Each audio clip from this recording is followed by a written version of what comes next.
Welcome, everyone, to Stepping Into Your Leadership. I'm your host, Christine Courtney. Our goal here is to give you some actionable takeaways that will help you lead your teams. Thanks for joining us on this leadership journey. Let's get started. Hello, friends. It is summertime. Summertime in the leadership studio today. And so for our special summer edition, if you didn't listen to the previous ones, we're doing something special for the summer. And just like your favorite beach reads, we're doing something that you can get through at a quick pace, very palatable, and goes well with sunshine and the sounds of the surf. So if you're on the beach listening to us in your earbuds, hey, here's to you. And actually, I'm going to say, what's your favorite summertime song, Tom? One of them.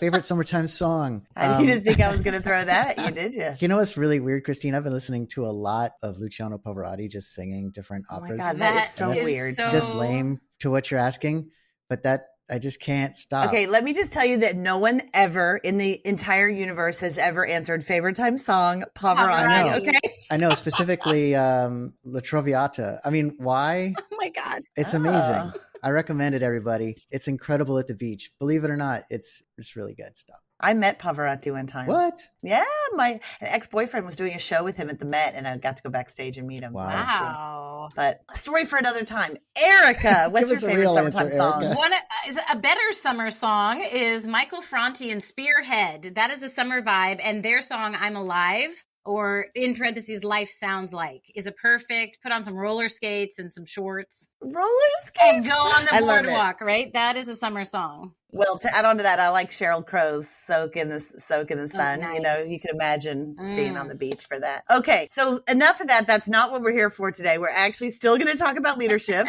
The way we're doing it in the summer is I invite two people into the studio. This time it's Tom and Erika. They have no idea what the topic is. I'm going to give them a difficult kind of conversation, like a feedback conversation or a coaching conversation. They don't know. And I'm going to give them the scenario of the problem that they're having with the employee. And they're going to give their version of how they would give feedback to this employee. And they may agree, they may disagree, they may have very different vibes on it, but we'll see. And then after that one scenario, I'm going to give them a speed round of questions that they have no idea what they're going to be. And we'll try to see how many we can get through in about 2 minutes. Okay. I tried 1 minute and that didn't work last time. You guys can't even say hello in 1 minute.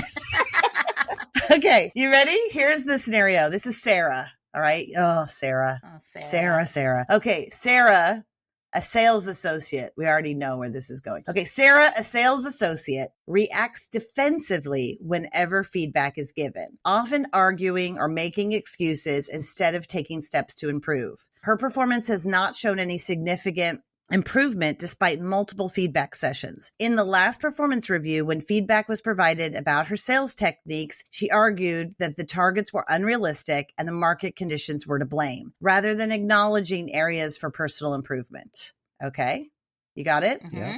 And the reality is that there are some market conditions that are difficult. Yeah. Okay, so that's truth. And here you go. All right, so Erika, I'm going to go to you first. Okay, you ready? I'm ready. Okay. All right. Well, so from what you told me, Sarah is a sales associate. So the chances are she's a newer salesperson or employee. So she's a sales associate rather than a sales manager, sales director. I'm going to use that as a clue or a hint that she's newer in the business or this job. So the defensiveness to me is natural because I would assume she's in a state of trying to prove her worth. And trying to feel like I can hang with the big dogs that have been doing this for years and years. So she is defaulting to defensive because she doesn't want to be seen as incapable. So if I'm her supervisor who's been giving her this feedback, I need to try a different strategy than whatever I've been trying. Because you said she's repeatedly defensive. That means I need to think about what's my tactic and change it up. Instead of here's where you're not meeting your quota, here's where you're not meeting your mark. Let's talk about shared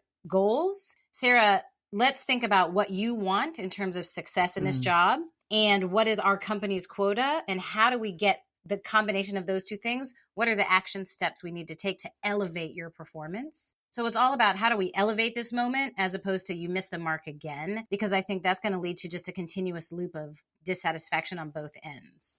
That's my initial take. Okay. All right. Cool. Erika, thank you. Tom, you got one? First of all, yeah, great, Erika. I think it's, no, I love it. Yeah, I would, I don't want to thank the Academy, whatever.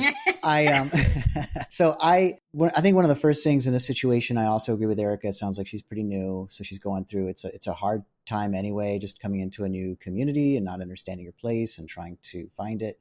I'll probably call her in and have a nice half hour, at least maybe an hour coaching session, and where we basically lay out what the benchmarks are for the company. Basically something like what Erika was saying, like, here's the goals. Here are the goals for the team. We need to increase your performance generally by X. I understand that there's a lot of things involved, and I'm not saying that you're not achieving and therefore it's all on you. Like, there's environmental factors in play. There's all these other elements that are impacting that as well, as hard as you're trying, because it's all new right now. So I want to collaborate with you. That's going to be the main thing I'm going to express right away, is that let's do this meeting is very collaborative. Like, we're partners here in solving this. And let's figure out some action steps together that we think can help us with some of those environmental factors, and are there things that we absolutely can't control? Because sometimes there are. If there's something going on with the economy, I can't change that, but I can adapt to it. So what are some things that we can do realistically to adapt to that change? That's really environmental. And then what are some of the things that also we bring, like me as your manager and you as the sales associate? What are some of the things that we're doing that are also impacting this outcome?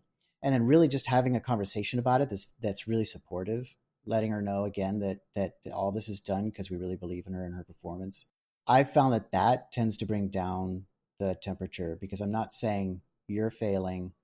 I'm saying there's a situation and let's work together to improve it. And then we will set up quantifiable goals and benchmarks to get her from where we are now to a next reasonable achievement level. I'm not asking you to get from where you are now to performing as well as our seasoned vets, the people that have been in the company for 10 years. But what is a place that helps us to achieve those company goals? It's realistic also for you. We'll map it out, put it on paper. I'm going to hold her accountable for it. I'm going to hold myself accountable for my parts in it. But it's that, then people tend to leave that kind of meeting going like, oh, okay, I actually feel supported, instead of like, that wasn't a trial. It was, we're working together on this. Can I add something else? I just thought of something else. Yeah. It occurred to me too, if Sarah's supervisor is not in the trenches, she may also be defensive because she says, you don't understand. You're disconnected from this work, so you have unrealistic expectations. And that's a more difficult obstacle to overcome if she doesn't see her supervisor as someone who actually understands the work. So if in this case, somebody's listening and says, that's where we're at. You mentioned seasoned vets, Tom, and made me think of this, to attach her with a mentor that is someone who's doing the sales, but doing it to the level of expectation that her supervisor has for her. Because if that person becomes her mentor, if she follows that person, they get coffee, then she is maybe naturally going to want to emulate what that person is doing that has been through the trenches and is succeeding. So another route might be to attach her to not the supervisor, but to a seasoned, successful salesperson. Yeah. One other thing I would throw in the mix is also, as a manager, to separate like someone's defensiveness versus someone's performance. And that sometimes we will conflate them and feel like because this person's defensive, that means they don't want to do better, and they're just hiding behind this shield, and therefore their performance will continue to be poor. And I try my best. I'm not perfect at this. I try to if someone's being defensive with me, I allow that, and I try to separate that from the question of their future performance. You're like a robot, though. Yeah, it's true. But I try to be robotic in that sense, because it is hard not to take it a little personally and be a human being. I think, just to be clear, I think what Christine is saying, for anybody who doesn't understand the robot references, that takes a lot of self-emotional discipline, because generally it's going to be hard to do that. But honestly, it's true. Their response might have nothing to do with what they're actually willing to achieve and try, given the right. And I've worked with people that are defensive all the time, no matter what the feedback, but they still apply the feedback, and then you do see results from them. So it's not that means they won't achieve. True. Thank you, Tom. And I take back my statement. You're not a robot. You're emotionally disciplined. That's much better. Thank you. That's so That good. feels a lot cooler. Okay. I'm organic intelligence, just in case anybody's wondering. Organic intelligence. We've never heard of that one. You just invented a whole No one new ever had to- realm. I just want to add one thing. one aspect to this. My experience with salespeople is that they tend to be a little defensive because you have to build up some walls to fight against the rejection that you constantly are feeling. And so there tends to be some, especially with younger, like you said, maybe sales associates, there has to be a stronger wall to get through it. I mean, it's hard. And I think that one thing that you could potentially do is just acknowledge that, like, God, it's hard. Like, the rejection is hard. You're a tough woman, Sarah. Like, you get through this. But do you ever in your life, do you have anybody that is tough enough to give you feedback? And that question, that's really good, like, throws them a little bit. And then they go, sometimes they say, oh God, no, it's so difficult, right? And then I go, yeah, it is. And let me tell you, it's hard for me, and I'm a strong woman, to give you feedback. So if you want it, you got to tell me. You got to tell me, because otherwise there's a chance that my frailties as a person might scare me off of giving you as much feedback that could make you great. And I notice then we get some shifts sometimes. Also, I've worked with companies that work with big sales teams, and one method that they do is that the manager doesn't have these conversations. What they do is they throw them into the pit, so to speak. And every morning they're doing role plays of their sales techniques, and they give each other feedback. So then she's getting feedback from the other sales associates and the people whose numbers she knows are good. And then that takes away, but that's if you have an established program and you've created the discipline of having like role plays and people giving each other feedback and helping each other, is very different than it takes a little pressure off of the manager. This is honestly, it's something that I still, after all the workshops I've done, when you know better, you do better, I don't think is always true. Because I mean, I used to smoke and I knew better. Is that it really is, speaking of discipline, it is so hard to get into normalized feedback. And sometimes the workload just gets so heavy that I'll look back and I'm like, it's so funny. I'm doing this workshop on feedback tomorrow, and I'm realizing I haven't been giving my team feedback for like 3 weeks. Yeah. Like, when was the last time, and so that's the non-robot part that I'm going to confess. It's these kinds of things, expect your own failures on this. Or it's not really a failure, but it's like there's ups and downs with this, with the frequency of it. Yeah. All right. Well, I think we helped Sarah. If you were listening, you have some ideas on how we could have done it better, let us know, because we love to learn. As Tom says, we're learning all the time and realizing our frailties. But right now we're going to go to a speed round because it's summer. So here you go. I'm going to ask them as many questions as I can get through. I'm going to say 2 minutes because, like I said, 1 minute was too short. And I know you guys are going to go over 2, but we're going to see how many we can get through. And I'm going to ping pong back and forth. And since Erika had to go first on that one, Tom, you're going to go first on this one. And we don't need a monologue. I might be ready. Right? We're trying to. We don't. Okay, here we need a monologue, she says. It's the summer. We're getting short and snappy. Okay, here we go. And spacey. All right, Tom, what's a book that every reader should read? Every leader should read. What's a book every leader should read? Should read. Yeah. Oh my God. A book. Oh, see, this is going to take a while. A book every leader should read. You know what? I really love the book, The Endurance, and it comes with photos in it from this trip that Shackleton did.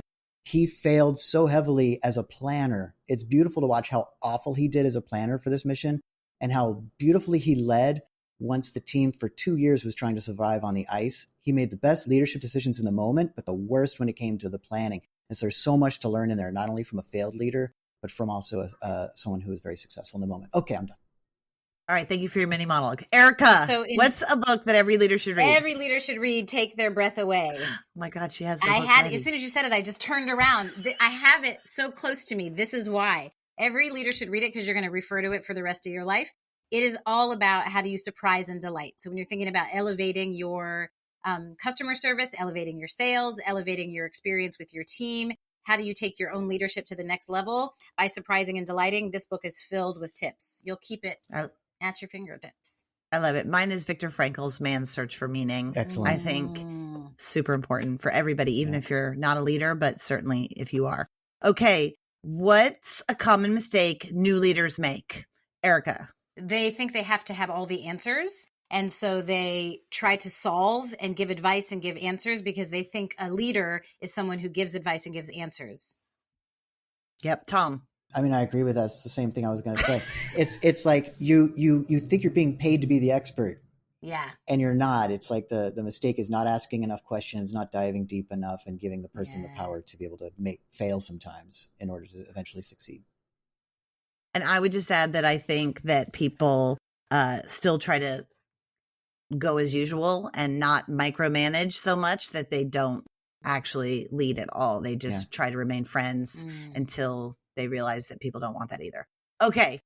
Awesome, you guys. That was just, I made us go over a little, so it's my fault, but we got through 2 questions in 2 minutes. That may be a record for us. So it was great. Thank you guys. It was great. Tune in next time for another episode of Stepping Into Your Leadership Summer Series. Thank you, Tom and Erika. Yeah, thank you, Christine. Bye, everybody. Thanks, everybody, for listening. I'd like to give a special shout out to our podcast producer, Richard Francisco. Check out our notes for any details. And if you get anything out of this, please follow us. And if you enjoy it, please take a moment to rate us or write a comment. It will mean the world to us. We'd love to hear from you. And if you just can't get enough, follow me on TikTok and check out tlpnyc.com/podcast for more information.